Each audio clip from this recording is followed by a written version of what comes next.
right. Good morning, everyone. Thank you for joining us on episode 182 of Blowback, Exposing Imperial Decline. I have my regular special guest, Christine Lynn. She is a geopolitical analyst, historian, and author. She is streaming live from Colorado, and I believe it's 10:30 a.m. in Colorado. She said she's high up in the mountains. And we have a topic for today. It's a broad topic, but it's a super important one. And our show is entitled Above the Law, American Power. And these days, we really see how the United States is, trashing any pretense to having any kind of concern or being constrained by any sort of, law. But I want to ask Christine what her thoughts are regarding, the topic of international law. Like, what is international law? We hear the United States talk about this rules-based order. So, I mean, can you just kind of compare and contrast international law and what that has to do with this rules-based international order that the U.S. always, in the past at least, has referred to? Certainly. Good to be with you this morning. International law consists of the United Nations Charter, as well as any treaties that nation states make between themselves. It doesn't include anything else, no narratives, no justifications. It's very clearly in the UN Charter stipulates that no country is to take up arms except in self-defense after an armed attack, or by nature of the Security Council authorizing it. The UN Charter is also very clear that nation states cannot interfere, should not interfere in the affairs of other countries. So international law is the United Nations Charter that was all agreed upon, as well as the treaties that those countries make between themselves.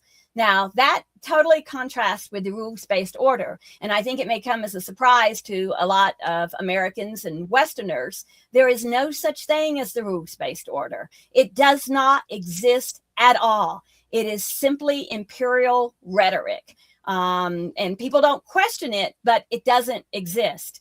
It is simply something that they throw out because they refuse, as we will really elaborate upon in this show today, and as most people know, to abide by international law. But the rules-based order is simply a phrase. It does not exist. And that brings me to Trump's recent interview with the New York Times. And I found that to be very telling, but perhaps not in the way that most people viewed it. When he was asked if there were any limits on his power, and I'm quoting, but paraphrasing, he said something like, there's only one thing. And he said it was his own morality, his own mind. And he said that is the only thing that can stop him. And he actually said he doesn't need international law. And then he added something very bizarre. It depends on what your definition of international law is.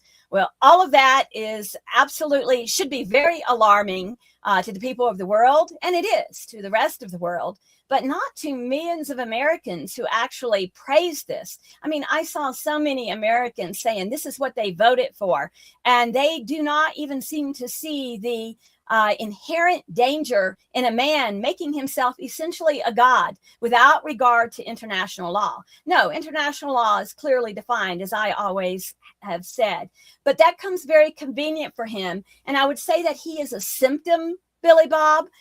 He's not the cause. He is the symptom, right. And he's just letting down the facade and saying it like it is. I mean, when you think about his first term and his second term, the assassination of Soleimani, the sanctions on Iran, what he's recently done in Venezuela, what he's done with the Zionist state and recognizing Jerusalem as the capital, regardless, again, of the UN Charter, pulling out of the JCPOA, all of these things, bombing Iran, and all of his bullying behavior now. That is what he will claim to be the rules-based order, which doesn't exist. And so it's just imperial language. It's not law like international law. And I think Americans should be very concerned. Even if there are people who support him on some issues, which I think should be becoming very difficult for people in this country, even those who who supported him as they see that behavior, but most especially for him to disregard the law. And we do know what international law is. Trump is simply a symptom, and he came from the people. And frankly, I don't believe the majority of Americans actually care about international law. Again, it is used inconsistently, only cite it against others that they hate. And the rules-based order doesn't exist at all. Yeah. What did Lavrov or someone like that in the Russian Federation said that, just show us the rules. Maybe it was the spokeswoman. I forget her name, but yeah, can you please show me where the rules to the rules-based orders are so we know what you're talking about? Because there literally is no there.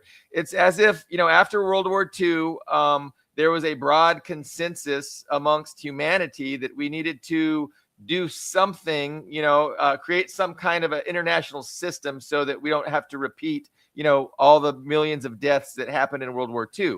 And so the United States, of course, was the biggest beneficiary of World War II, accounting for half the planet's economy and only 5% of the people. So they were the most influential in creating the system of international law, and they were part of creating the UN Charter, which they signed on to.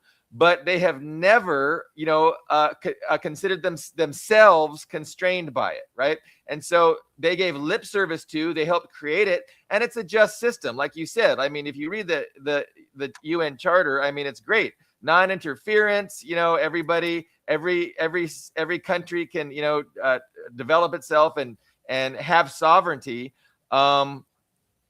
But the U.S. never signed on to that. I mean, of course, they signed on to it and they gave lip service to it, but they never abided by it. And they found it useful as during the Cold War, and they found it useful as a weapon to attack their rivals. But they never abided by it themselves. And now it's no longer even useful for them. And so now you see them separating themselves from this whole idea. And it's such a big shift. It's such a big change in the narrative and how they, talk about it. And like you just see all the billionaire pundits say, oh, international law, what's that? No. We're realists. It's about power. And they're legitimizing this might makes right thing. And they're trying to get people to embrace it.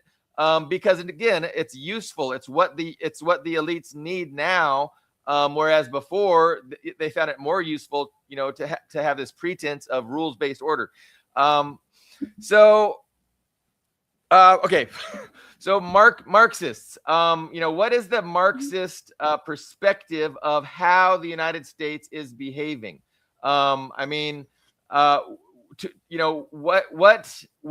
is the motivating factor for the United States and the West as they move away from this pretense to embracing international law and to this more aggressive, just might makes right, justification? How do Marxists understand that?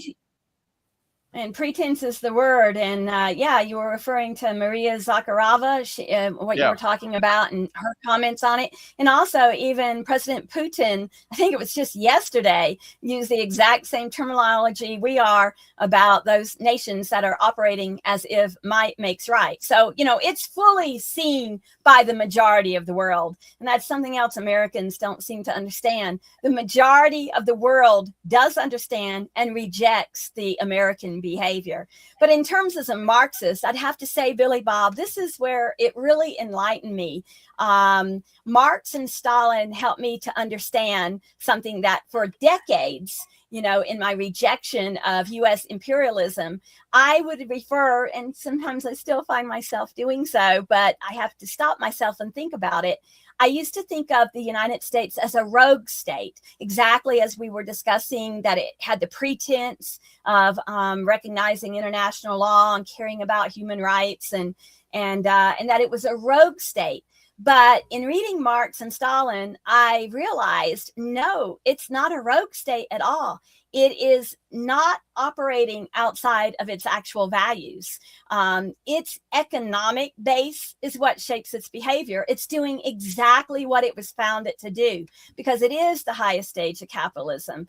And, in Stalin, he really communicated that if one ever begins to think that a hegemonic capitalist state is going to respect international law, then you don't really understand capitalism at all at that stage. And that is why they made their fake rules-based order. And when I say it goes back to its founding, and that's why it's not rogue, it's lying, of course, it's deceptive, but it is doing exactly what it was formed to do. And it reminds me of the U.S. Constitution when I contrast it. Everybody's read the Constitution probably multiple times in your life.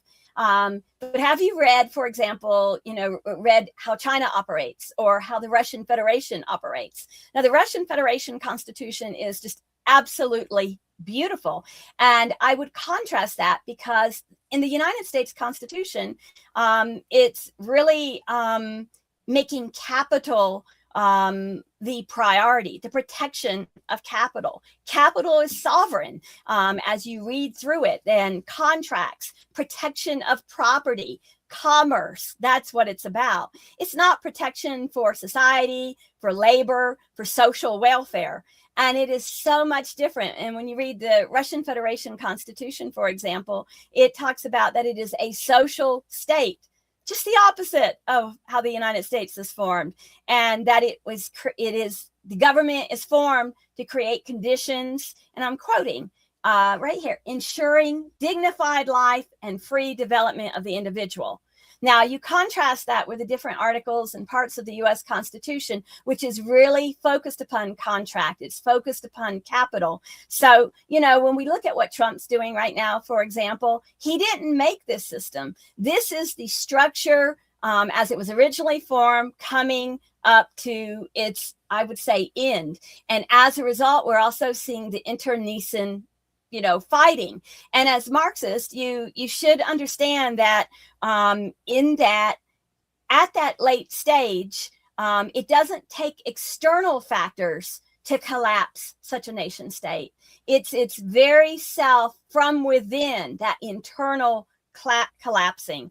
And so that's it really changed my look at it. The United States is doing exactly what it was made to do.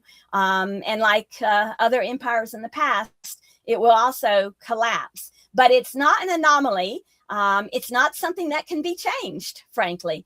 It is operating exactly as it was made to do, because it does place capital above the individual, above social welfare. So you seem pessimistic that the idea of international law, or the system of international law, is going to be able to constrain the United States. What can we do to encourage the United States to turn away from its might make right approach and to constrain itself by international law? Like, how do we do that? Well, as individuals, we're always going to embrace the truth, and we're going to expose the lies and the corruption. But I would say there's still value, for example, in international law. And I'd say that this is something that I've thought about a lot. Why does Russia and China still invoke international law? And why do those of us who recognize the good of it still even discuss it when it seems to be pointless? It does not, as you said, restrain this hegemonic power. But what the value of it, and what all of us should share and understand about it, is that it records it for all time, for history.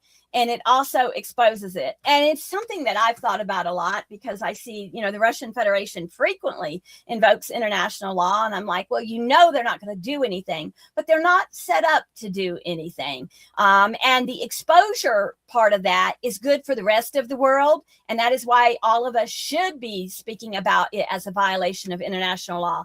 It exposes it, but the United States doesn't care. Trump doesn't care. None of the administration, no one in the government cares one bit about international law. But one day when this evil nation collapses, and yes, you can call it pessimism, I call it realism, but it's, it's subjective perspective.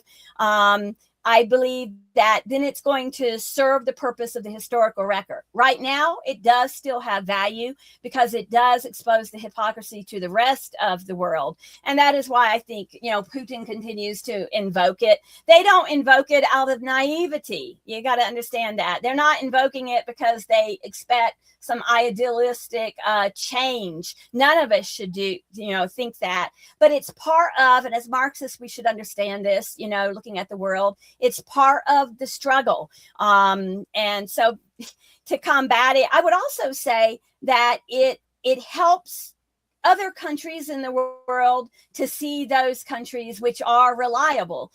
For example, in China and the Russian Federation, you can do business with them. You can trust them because they do not violate international law, regardless of what is done to them. It shows them to be stable, unlike the United States, who can be supposedly negotiating with you one day and then bombing your capital city of Tehran, the next. So, the international law is not going to ever stop hegemonic power. Hegemonic power, as we see in the United States, will be stopped, but it will be stopped as Marx really clearly delineated, because internally it's going to have that internecine fighting, which we are seeing, not just internationally, but we're between, even the US and Europe, and you see that. But even here, the repercussions would be felt domestically. The best that we can do as individuals is simply to focus on the truth, reject that corruption, but still recognize it has a place. And I've often wondered about that.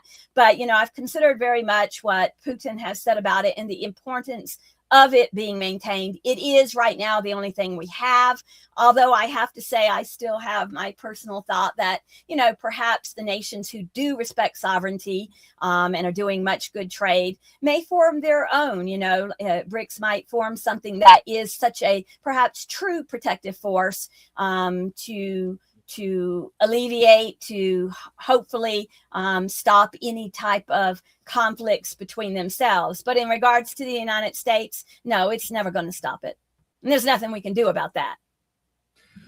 I remember very recently Mike Pompeo was giving an interview, and he was talking about how we really need to make sure that, when we document history, we change it and shape it to, to fit our narratives. And by our narratives, of course, he's talking about the ruling oligarchies' narratives, and specifically, not talking about the genocide in Gaza and things like that. So not really, there's not a lot of leverage that the world has, either militarily or economically, against the, the might makes right approach that the U.S. is taking now. No, I think there is leverage.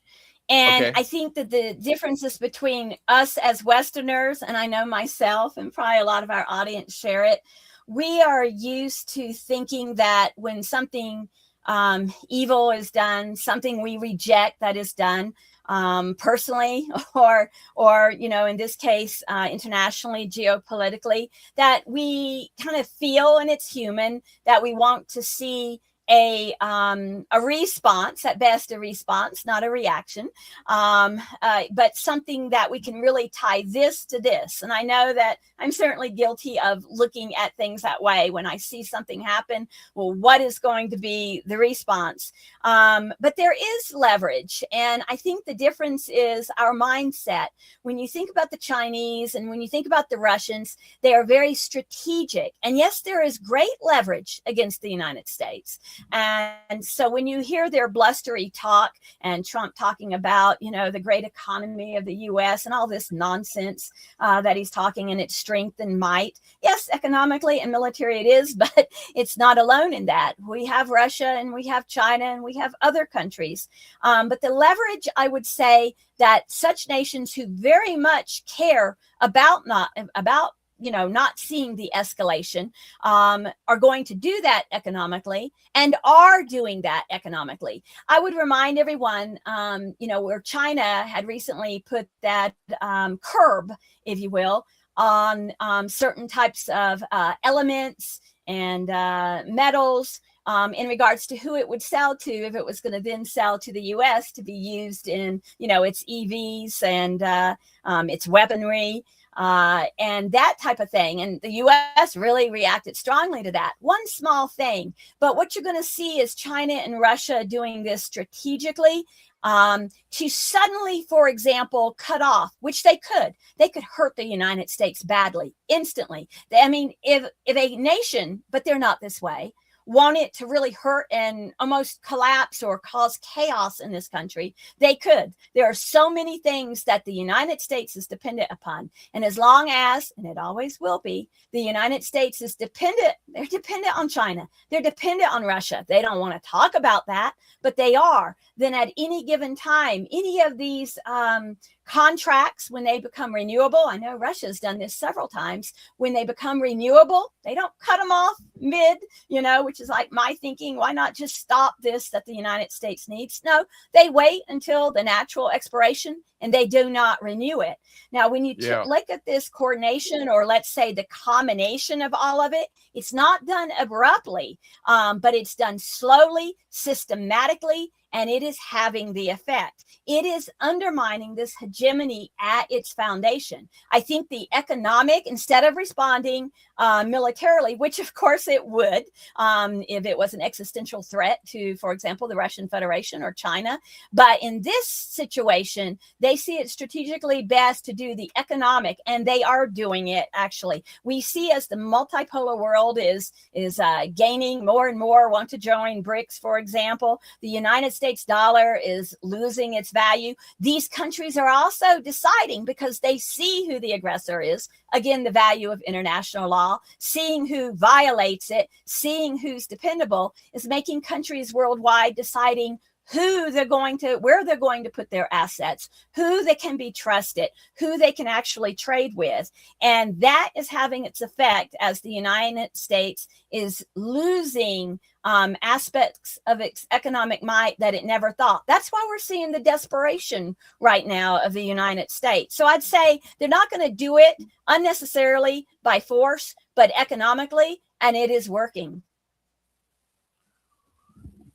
And I always want to make the point that, Russia and China are not interested in collapsing the United States. They're not interested in giving the United States a big defeat.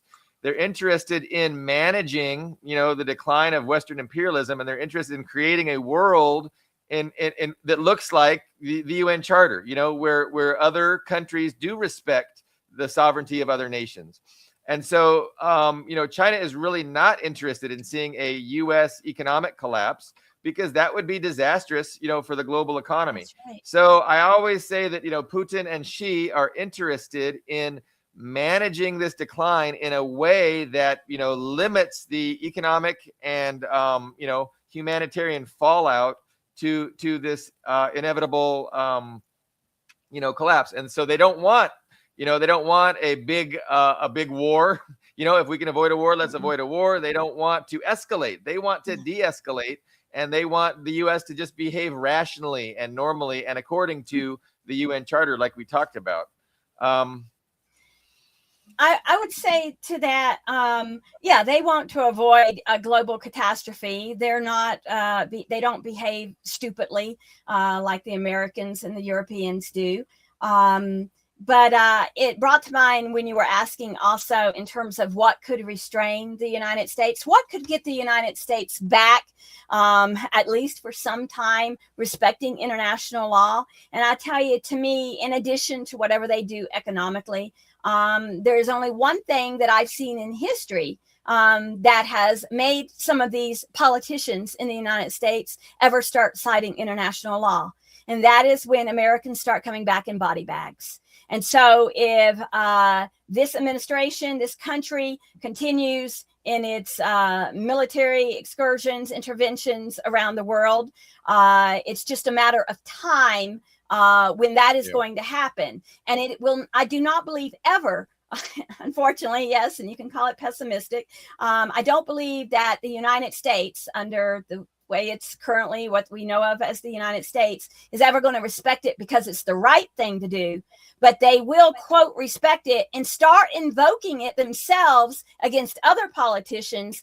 And that debate can start in the United States once Americans begin dying, the American military begins dying in these conflicts. I mean, think about, Iraq, Somalia, you think about the Vietnam. It's only then that you see some Americans start saying this is wrong and this is against international law, then they will start invoking it, Billy Bob. And again, not because it's the right thing to do. They'll do the right thing, but for only self-interest. And at least that will be good. And that's the only time I think you're going to see a change in the United States, both economically and actually some of its military getting the repercussions of the evil and oppression they're inflicting upon others. And I think they know that, and I think they've kind of incorporated that truth, into their strategy. And that's why their strategy is reliant on proxies. And that's why, when they do engage in military things, Trump is very, very careful not to, allow body bags to come back. And so I'm not sure what happened in, Venezuela, but I mean, if you're just looking at a successful military operation, I mean, that couldn't have been more successful from a strictly, a cold military strategy point of view. And then, again, it seems like, his whole plan against China is to weaponize the Philippines and Japan and South Korea, maybe, just like we've weaponized Ukraine and have them do all the dying against Russia. And so, to the extent that the Western oligarchy can get, other societies to sign up and do the dying on their behalf, which is just a shame. Like, it's a tragedy. It's a shame. And like, what is wrong with these societies agreeing to, be the imperialist cannon fodder? But if they can get, the Philippines to sign up, if they can get Japan to sign up, in a conflict against China, I mean, that's the goal. That's the strategy that the West is pursuing. And it remains an open question, the timing of that, if or when it'll take place. But you can see, and you can read the think tanks, you can read them explaining this, a decade ago, even longer than that. But yeah, I mean, the only thing that gets these oligarchs to behave is their own self-interest and not having any other options. And so it's a difficult task for Russia and China to organize, the battlefield and to put in place the pieces so that the U.S. is forced to behave. And I mean, that's what they're working on. That's what they've been working on. But it's a struggle, and the West is really unrestrained. They're just not, constrained by anything, law, morality. Like, these things don't matter. And more, they're promoting this reality as if it's something that the American people should embrace. Hey, we're America. We shouldn't be constrained by stupid United Nations. Like, that's dumb. Like, we'll do what we want to do because we're really, we're awesome. We're the United States. We're exceptional. And so it's just, you can see that more and more being sold to the American people, and you can see less and less about selling the values, right? The values are going out the window, and it's the new might makes right is the paradigm. Yeah, I mean, you see the personality of Trump, and for those of us, who have, like I said earlier, he's a symptom because nothing has changed with the U.S. goal at all. It's just the fact that he sees no reason to really keep up that facade as if, and of course they just blatantly lie, just like him calling himself a peacemaker. But no, there is no law. There's nothing that's going to restrain the U.S. except for the fear of what any of these countries can do to them. And I also see they do not really emphasize that. Of course, China and Russia, they're not trying to harm the United States economically for the sake of becoming a hegemon themselves. They simply want healthy cooperation, healthy competition, even, when we're talking about in the economic realm. But that is not what the United States is going to do, because, as I said, it's founded on capital, and the oligarchs in this country and in the European ones, as you talked about, using their own people. You look at the tragedy of Ukraine and other nations, even sending their people to go and fight there, but it's all about money. That small percentage that is making the money from it does not care about civilian death. And number one, the most evil country in the world is the United States. I put Britain right up there as well, always has been for decades. Human life means nothing to them. And when human life doesn't mean, the only reason they will care about those body bags coming back is because the U.S. Americans, when their people start dying, their family members start dying, then they're going to be outraged. But they're not outraged when people, tens of thousands and the millions of people, when we go back over all the years, that are dead and have really, to me, unjustified killing is murdered by the U.S. government. They don't care about right and wrong. So to me, I see the vast majority of Americans are all for this, Billy Bob. And it's only when it's going to start hurting them. And domestically, we're seeing all of the violence in our society. I believe that's only going to get worse. This is just one tiny example of what's going to happen, I feel, logically speaking, that is going to develop in this country. So it is going to implode. And it won't take the external forces. To your point, it's like if Russia or China decide to suddenly cut something off economically that could really throw this country into, within just a few months, an emergency situation. It would have its repercussions worldwide, like you said. They don't want to see that. Other nations that are dependent upon the food because of the fertilizer are going to suffer. They don't want to see people suffer, unlike the United States that doesn't care. And the only time you're going to see this government care is because people are going to be upset when it's their people dying. They don't give a damn about other people in the world dying in these proxy wars. Americans just don't care. Now, I'm saying the majority. Of course, there is a considerable number of us who do, but that's why you have Trump. He's not an anomaly. He's just blatantly the personality. I would look at it in history when we think about Napoleon, the personality of one man's will. Okay. We take a look at Adolf Hitler, the personality of one man's will. We take a look at Caesar and the Roman Empire. These men came as a result of the society, okay? And they ultimately led their empires that they were building to collapse. They will fail. And I see the very exact same thing happening for the United States. As a historian, you just look at those historical patterns and the egomania that we see in Trump. It's really nothing new. That big ego has been the United States. The stated goal of the United States and all of its its papers, military and its think tanks that the CIA retains has been the strategic defeat of Russia. You haven't ever heard the United States renounce that. And until you do, and I don't believe you ever will, Russia will be keeping that in mind. They may make their partnerships and try to normalize it and save life as much as possible. But the Americans are destined for that. I fully believe it. That's the only thing that's going to curtail this power being wielded and killing thousands around the world. So you're accurately describing the reality of the situation, and I always like to talk about it from a strictly class-based perspective. And so, because that is how we can explain the truth that you're describing, right? So, Correct. The Western oligarchy, right? It's determined to, and it's got like this inexorable drive for total global domination, right? They can't allow any portion of this finite planet to not be under their control, and so. It's just the unconscious logic of the class, the ownership class, to want to control and dominate everything.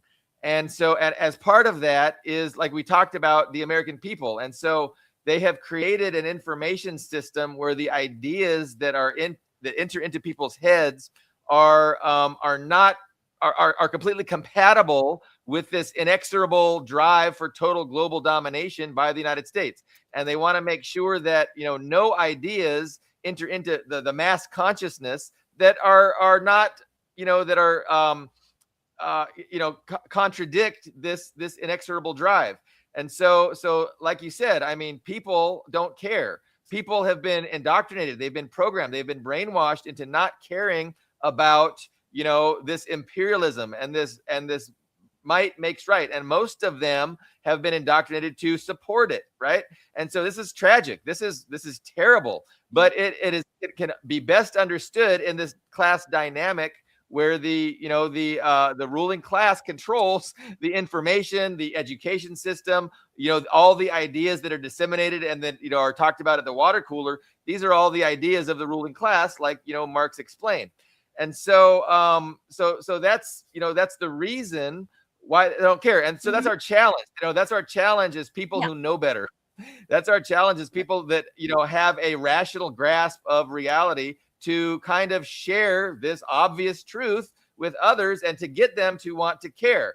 And as you know, Christine, that is a heck of a challenge to get people to want to care. That's true, exactly. And that is the great irony, because essentially everybody, I think the vast majority of Americans are suffering right now economically like you've never had before. And, I think about all the decades of my life and as an adult, people have always thought of, low class, middle class, upper class. And all it is two classes. It's the ruling class and it's the rest of us now.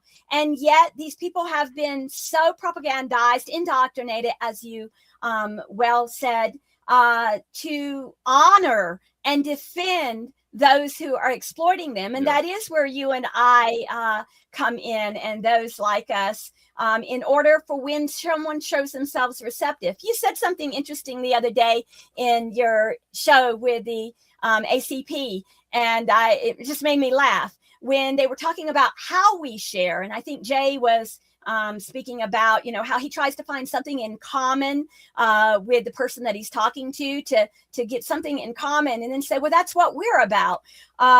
But then it gets down to the character of the person. And what you said that made me laugh was you lose your patience and you just want to call the person because you see they're stupid, and you just start saying you have no tolerance for stupidity. I don't either.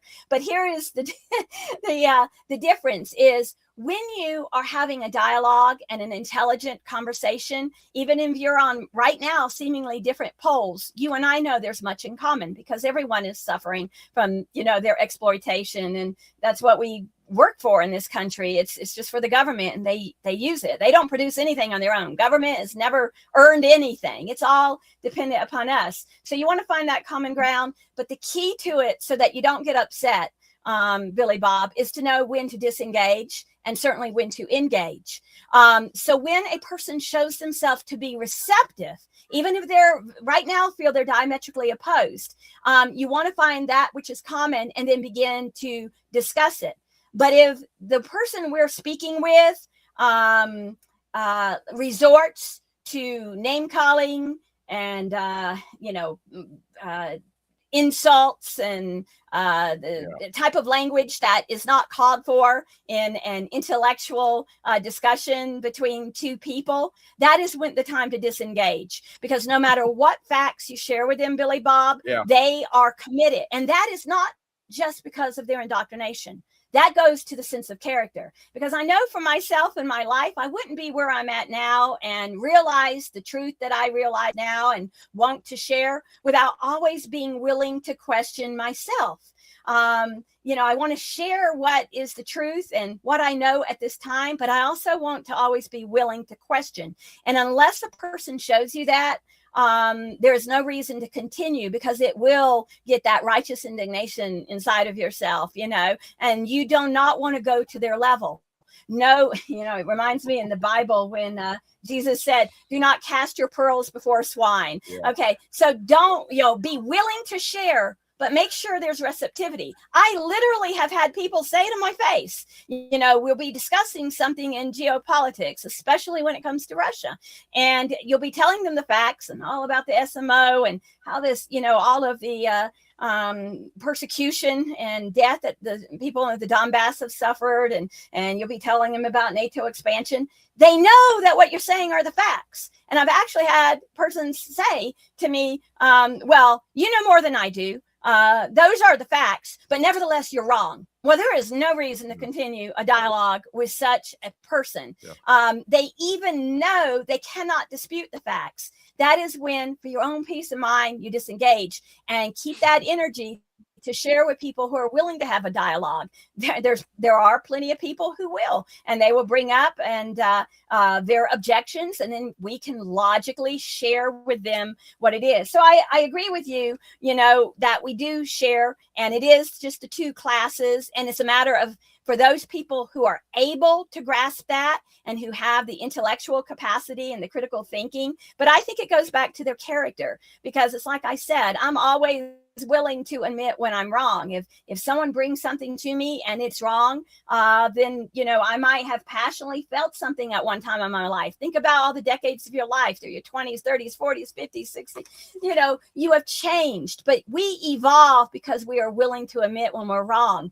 Not everyone's willing to do that. Those are not the people to continue to engage. You gave them an opportunity, but if they show themselves to be obstinately, because they equate their identity with all of those little American slogans. But for those who do have that critical thinking, that's where the good discussions, and that's where we can bring people on. And I think it is valuable. I don't look at it as valuable in terms of saving America. I couldn't care less about America now. I feel it must suffer the consequences of what it has done for decades. But I do care about individuals. And to the degree that an individual wakes, as you have, as I have, as so many of our listeners have, we want to share that, because it will improve your life. It will help you to understand and see much more clearly what's going on. You won't entangle yourself in this two-party system. You won't waste valuable resources of your time and your money into something that is completely meaningless. Yeah, no, that is good advice for our own mental health, to know when to, not waste your time with people. And so, yeah, it is tough. Social media is tough, and you get frustrated, and you get demoralized, right? Because it's like, most people aren't interested in, they're interested in sharing their opinions, but not having a rational discussion. And then, when you try put forth the effort to have a rational discussion, it quickly becomes apparent these people don't even know what a rational discussion is, and yet they have these opinions, and they didn't arrive at those opinions through a thoughtful, rational way.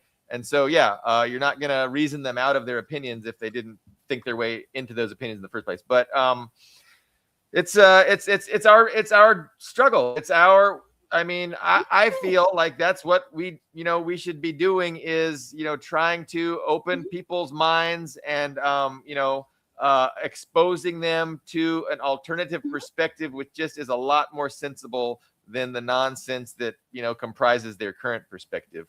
But how do you win that battle? That's what I'm struggling to figure out. And, it's not just me, it's all of us. We're all, trying to do our best to win this struggle.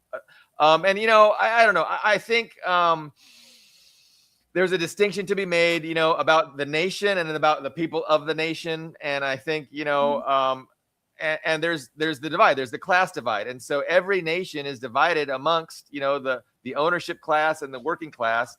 And then there's a power struggle to control the opinions and the thoughts and of the masses. So the ownership class, of course, is happy their job is seemingly a lot easier. They can just sow confusion, sow all these false narratives, sow lie after lie after lie, and just make people confused and make them think that, hey, I can never know what's going on. It's way too complex. I'm just going to have to trust and go with this jingoistic nationalism. Whereas, our job is a lot more difficult because we have to actually, present a complex reality to people who, are just indoctrinated against it, from the time of their birth, So, but it's definitely a struggle, and the ownership class has the huge advantage to control people's minds and opinions because they have control of the platforms of mass communication. They have control of alternative media, and they just have this big megaphone, which we have to overcome. So, Christine, I don't want to be pessimistic. Well, I look at it. 2 points that you said there. I would also like to say, for example, Billy Bob, you're a very good writer. And I'm not sure you realize what a good writer you are. And from someone who has spent my entire life, that has been my livelihood. It is what I've done, both in hundreds of articles and in several books. I am telling you, when you write these pieces, when you feel that righteous indignation, you make very clear points. And when you post it into areas of, we'll say, of opposition, and you get that pushback, such as it is from these people, realize too, it's not a matter that you have to feel about winning or losing in regards to that person. They're irrelevant. If they've already decided the truth doesn't matter to them, instead of making truth the priority in their life, that doesn't matter. But what you have written, what you have communicated is being seen by hundreds of others. And you may never know, just like that analogy where they talk about throwing the pebble and we just see the first ring or two when it hits the pond, but there are so many more. So never doubt at all the value of that, because you may never know the people that you have been affecting for months and years, all of us, when we share our perspective. And even if you share it in one of those forums, like I know you have, and I know I have, and you get all of this hate and you get all of this, they're laughing emojis and angry emojis. It doesn't matter. In these groups that have very many people, there are also people who are going to be thinking about that, and they may take away something that will motivate them to learn more. But right now, if somebody does care about the truth, if you or I and those in our audience who also do this, cause someone to wonder or doubt, it is immediately available in this wonderful technological world with the internet that they can find out the truth. They have to seek it, though. You have to seek the truth. You did, I did, members of our audience did. We weren't all just born and knew this. We had to come out of the indoctrination. And generally that happened because of something we read, whether that was, just in psychology or theology, it could be from the past, or it could be the present that made us go and seek out that writing. So it's extremely valuable. But I do differ with you in that I do not differentiate between the American people and the government. Yes, I definitely see the two classes. That's a given. That is what's going on. And the people don't even realize it themselves. So granted, that's what it's all about. That's the objective reality.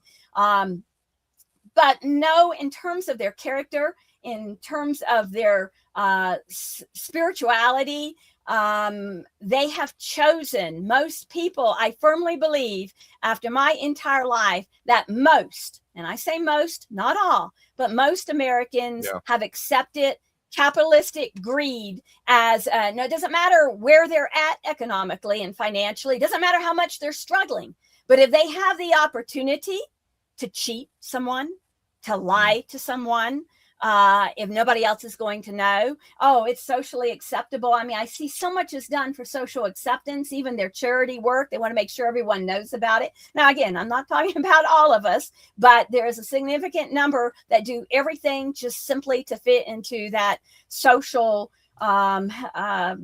approval, a social approval. And like, to choose differently, you're not going to get social approval. And that's quite okay. But I think that the government that the United States has is exactly what it deserves. It's not, it's bombastic, it's crazy, and Trump is crazy. But when you take a look at it, it is coming from the American people. And I think everyone listening to us can think about their own lives, your own family, sadly, for many people. And you see the craziness of people. There's something wrong with them. There's something dark. They have chosen the greed. They have chosen self-interest above love. They do not focus on, is what I'm about to say or do to this person, even if it's a person I'm never going to see again, is loving or not. And so for me, I don't even separate what political in this country or geopolitical international from that character and choosing love or choosing hatred. And that's really what it gets down to. And most people, if given the opportunity, they will wield their power, little as it is, above those, whether it's their children, whether it's the people who work for them.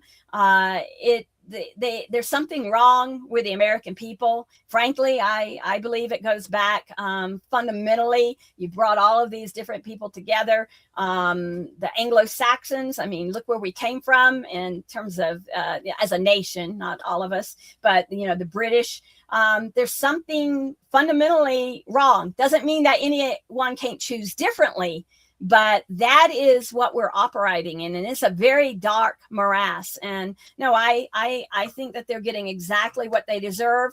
And not that some of them, like you said, will vehemently oppose this administration, for example, but then they will want to choose another administration. They do not question the two-party system. And that is where you and I come in, for those very few who can, think outside of that social box. But no, I don't see much hope for it until they start suffering, and they will, and it's going to increase terribly. So yeah, I'm not optimistic, and neither am I afraid of it, and neither am I would say, glad to see it happen. I think it's very sad for anyone to have to suffer. But that is what history has shown us. And spiritually, I think that's what's true. You will reap what you sow. And this country has sown so much oppression, death, suffering, starvation around the world. I believe that it's coming back now. And I think that's spiritual law. Spiritual judgment. Yeah. I wanted to just talk. I mean, you mentioned, Trump being a symptom, and I kind of want to point out and talk a little bit about how there's really no real opposition to Trump, and that fact kind of proves, the reality that it's not a two-party system; it's a one-party system that kind of choreographs like professional wrestling is choreographed. The back and forth. And so I don't know, it's just real obvious that the things that Trump is doing, like if there was a legitimate opposition, like the news media, the CNNs, the MSNBCs, all the pundits, like they would be raising hell if they were a legit opposition. But they're like quiet like little mice because they're happy with what he's doing. They want him to succeed. They're like, go Trump. Now they have the pretense of opposition still, and they'll give lip service to a very small degree. But I mean, if you contrast the opposition that you have now to the fake opposition when they were pretending they were concerned about him and they were pretending that he was Putin's puppet and that Russia got him elected and he was working for, like, remember that outrage? Like I lived through 3 years of Russiagate and it was a total hoax. It was all fabricated. There was nothing there. And they were up in arms. I mean, you couldn't escape it. And nowadays, it's like there's really something to be angry about. Like something's really there, and the opposition is freaking quiet. It's just so it proves the Marxist dialectic is true. It proves that the Marxist perspective is true. That there's one ruling class. They want to divide themselves up. They want to obfuscate the idea that it's a class struggle, that the reality is class struggle, and it's an ownership class dictatorship in charge, and they want to pretend that it's democratic. They want to pretend that they are representative of all the people, when in reality they only represent these billionaire pedophile oligarchs. But and it's bipartisan, like they're all billionaire pedophile oligarchs. And I think that's a great rhetorical thing. I think we ought to. Maybe I could ask your thoughts on that. But I don't know. I see more and more of us using referring to them as the pedophile oligarch class, and I think that's good, because I think that there is a widespread hate and disgust with the establishment, and even Trump supporters want to pretend that Trump isn't involved with Epstein, and then of course the Democrats want to pretend that Trump is involved. But do you think rhetorically that that's a winning strategy, winning approach to to label them and describe them as the dictatorial pedophile oligarchy? Well, I can understand people will have those feelings, but in itself, I will say no, because again, I remind you, you're talking to people, and like you said earlier, that are very indoctrinated. And all you're going to do is put them on the defensive immediately. Let's say somebody is a Trump supporter. You're just going to immediately get into the name calling. They're not going to even think about the words that you're using. They're not going to examine it. It's not the way to perhaps make someone go, well, yeah, I never thought about it that way. Instead, you're going to get the reaction, and then you're going to get their ego, and possibly one's own ego. And when two egos start battling, and even if it's just words on social media, much less in person, that's where you get all the, whatever. So why we get bar fights, you get two egos, and maybe one started out right, but then their ego gets invoked. So no, I don't see it as the best way. It can make sense when you're communicating with people who already understand, and then they're going to agree with you. But to reach out to others, I think you need to use a vocabulary and relate to where they're at. And that's what I always try to do. I actually, as a historian, and when I've gone on different shows, I try to think about what is the makeup of that audience. Is it going to be middle-class women, middle class, really two classes, but you understand, it's going to be, as they call them, the soccer moms, or is this going to be, more of a young persons in their 20s, and think about how best to communicate with them instead of pushing those triggers that they're automatically going to get defensive. I think it's just better to try and not activate their egos. They will activate their egos, a high percentage of them, without you doing anything like that. But for those who can hear you, can hear us, I'm talking about can understand us, it's better just to keep it at, aside from the name calling, regardless of what we're feeling inside, so that those who can benefit from what you're sharing will be able to. And it's just not going to that level of ego arguments, and just keeping it at the intellectual, even appealing to the emotions, and that spiritual, or the character, because I really think that the truth is written in people's hearts. And I'm a Christian, but I know it's in the Bible where it says the law, talking about law on our show today, is written on your heart. So wherever a person is, faith, non-faith, that right and wrong is fundamentally in you. And that means everybody, unless you choose to cover it.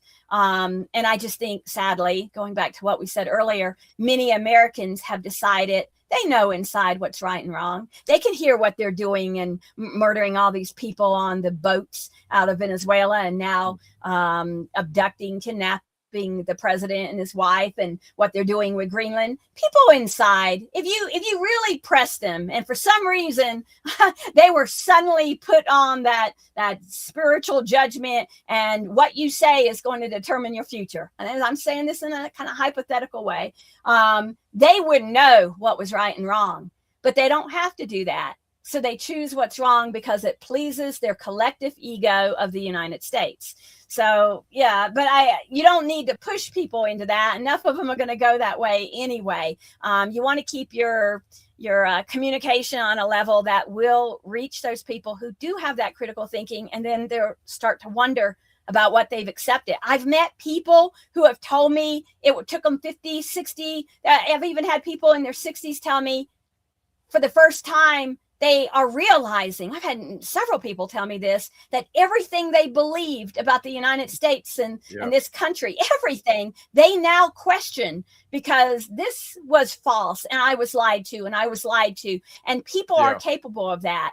Those are the ones we can reach, Billy Bob. But keep it at that level, because whether you know it or not, you are reaching them and making them then seek more of the truth. So, like you said, like on social media, it's all very important. But I think the way that we do it can have a greater benefit if we try to abstain, and it's hard, I know, but to clamp down on the ego. The ego isn't who you really are. Your righteous indignation is definitely who you are, but choose your battles carefully and understand that there's a lot of other people who aren't engaging with you, but some of them are learning, even if the person you're talking to, as I said, is not. But and I just think that comes from the respect. You gain that respect, you gain that audience, and you have no idea of how much power that your words may be having. I'm looking at where we're going, and I really think that we're going into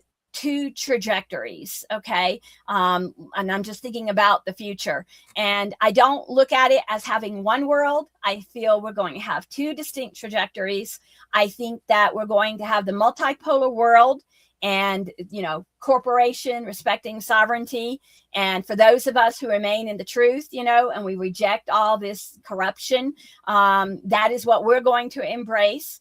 And then I feel that you're going to have those Western nations and fundamentally what we believe, and Marx really studied it well. It is quite scientific, as well as Engels. We're going to see that other world, that U.S. and British-led world, suffer, and I don't see them coming together. I do see that there will probably be some normalization, because the hegemonic world is going to need, and they are dependent, as I said earlier, on a world. It is one world, one earth, but I still see that those two camps, because it is good versus evil, are still going to be there. But that doesn't mean we can't go back to the way that it was and have some normalization, because everyone needs that and everyone benefits. And as you aptly said, that's what Russia and China won't. And they're always there.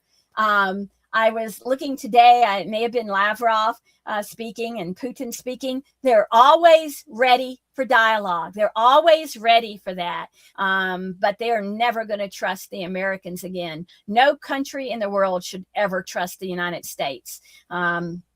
But that doesn't mean to the degree you can control it, verify it, protect yourself, you can't have business relations with them. But that's all it is. There can be no partnership between good and evil. And fundamentally, the United States is evil. Not all of the people, but as a whole, as a country, it has done the most harm of any country in the world to others. And for that, it's going to pay. I just believe it. And I don't get any kind of glee at that. I just see it. It's the reality, and it has to happen. And then they'll come to their senses, not because it's the right thing to do, but because out of necessity, they need to relate well to these other countries. Yeah. How else do you describe, a power that is interested not in, developing humanity, not in benefiting humanity, not in progressing humanity, but in controlling everything and making sure that, the entire planet is controlled and being able to be exploited by a tiny minority of people? And I mean, that's their objective. That's their goal. That's the impetus behind their behavior. And yeah, so I mean, to me, that's evil, because evil is not wanting the best for everyone, not wanting to develop a system that works best for the majority of people. and instead, trying to develop a system that is bad for most people, but it really, really, really is great for, a handful of oligarchs. So, I'm right there with you, and I agree, on these terms, good versus evil. I know, talking about class, I know, there's so many ways to view, reality, and again, reality is very complex, right? Because I mean, you can't have a discussion describing the totality of everything. So you have to make shortcuts. And a good shortcut is two classes. The ownership class versus the working class. Yeah. But you can also get more technical, and definitely within the United States, there's a strata. You've got the bourgeoisie, the petite bourgeoisie. You've got different factions within it. So I mean, you can really get complex. And I think Mao in China, he had an essay, and he described 5 different classes in China. From peasants to industrialists to people, artisans that produced their own work and sold it. So I mean, everything is a shortcut. Like, you have to conceive of reality and try and understand it, and then work to understand how best to change it for the good. You have to deal with shortcuts, but I think 2 classes is definitely an appropriate shortcut, because it helps people to understand that the dynamics of what is going on, where a few extremely wealthy people want the government to work for them, and often what they want to do is in the direct, the opposite interest of what the masses would want to do. But it is tough, and I really appreciate your kind words about my writing. It is tough to I mean, it's easy to get demoralized. I mean, just dealing with our society, it is very easy to get demoralized, and I naturally am inclined to need constant affirmation. So I really do appreciate your kind words. And I'm convinced for the most part that what I say can be helpful. And again, that's the reason I spend my time on these podcasts, and I do spend my time writing things, because great folks like yourself have convinced me that I have something to say. So you guys, you help me, you motivate me, and likewise, like, I wouldn't have you on here if I didn't feel that you had a lot to share and to contribute to what needs to be said. And so I don't want to just take compliments. I mean, you definitely deserve compliments yourself, and I appreciate you're spending every other Friday with me. So we have been going a little over an hour, but I think it's been a good discussion. I think it's been a very good discussion. And I would urge, just like what I'm saying to you, and you and I are having this conversation, and our entire audience is able to listen to us, that every one of you has the capacity to make a difference in regards to sharing the truth that you know. So do not hold back. Do not try to evaluate it by the tiny reactions and things that you see. Just do the good that you can do. We reject this corrupt society, this corrupt government. We see that there are 2 classes, and sadly, so many of those in the working class don't even look at themselves that way, and there's not much hope for them until they do. But a few of them will, and it will help their lives individually, if not as a society. Perhaps even in small communities, there's much good work that can be done once you see it that way. But never doubt the goodness and the results, whether you see it or not. It's the right thing for each of us to do. And it is, going back to some of our earlier discussions, this discussion today, it's a struggle. It's a struggle that China is in. It's a struggle for the Russian Federation to have to deal with the United States and Britain and the EU. It's a struggle that people are dying in every single day. It's a struggle that people are having in the United States now to pay their bills. Where is home ownership gone in this country? What about health care? And these give us great possibilities to focus on any given matter that is on someone's mind to help them then share our viewpoint. So it's really a lot of opportunities right now, and take them without regard to ever knowing what the result is. Because all of us were reached at one time or another, and you may be the very person that reaches one, if not 100, if not 1,000. And so just do what you can do. It has been a pleasure to be with you again, and our entire audience. Be well. Thank you, Christine, so much. And we will reconvene not next Friday, but the Friday after that, and we will determine the topic between now and then. But yes, thank you so much, Christine, and we will see everybody next week. Thank you very much. Bye.